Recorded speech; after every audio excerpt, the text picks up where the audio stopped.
সকাল থেকে গভীর রাত, রাজধানীর ফুটপাত সবসময় থাকে জমজমাট। ফুটপাত যেন চলাচলের জায়গা নয়, বরং ভাসমান দোকানের জন্যই বানানো হয়েছে। শুধু ফুটপাত নয়, আশেপাশের গলি ও সড়কও দখলে যাচ্ছে ধীরে ধীরে। আর এই দখলদারিত্বের পেছনে রয়েছে নিয়মিত চাঁদা আদায়ের এক অঘোষিত কাঠামো, যার বার্ষিক পরিমাণ প্রায় ৩,০০০ কোটি টাকা বলে দাবি করেছে বাংলাদেশ হকার্স ফেডারেশন আবস।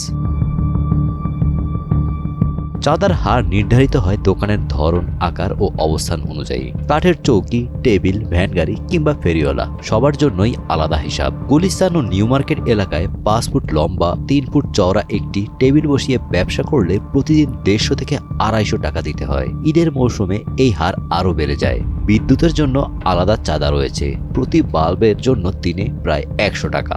নিরাপত্তার নামেও অতিরিক্ত অর্থ আদায়ের অভিযোগ আছে।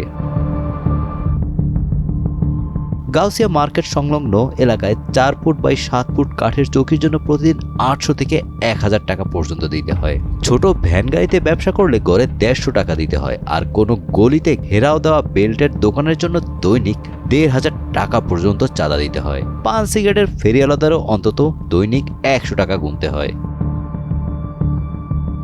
দক্ষিণ সিটি কর্পোরেশন এলাকায় প্রায় ২ লাখ এবং উত্তর সিটিতে প্রায় ৭০,০০০ হকার রয়েছে। দুই সিটি মিলিয়ে মোট সংখ্যা দাঁড়ায় ২,৭০,০০০, যা ঈদের সময় বেড়ে প্রায় ৩,২০,০০০-এ পৌঁছায়। গড়ে প্রতিদিন প্রতি হকারের কাছ থেকে ৩০০ টাকা আদায় হলে বছরে প্রায় ৩,০০০ কোটি টাকা চাঁদা ওঠে, এমনটাই জানিয়েছেন হকার্স ফেডারেশনের সভাপতি আবুল কাশেম। ঢাকার গুলিস্তান, নিউ মার্কেট, বায়তুল মোকাররম, পল্টন, মতিঝিল, দৈনিক বাংলা মোড়, গোলাপশাহ মাজার, জিরো পয়েন্ট, বঙ্গবন্ধু এভিনিউ ও ফুলবাড়িয়া এলাকায় ফুটপাতের দোকান সবচেয়ে বেশি।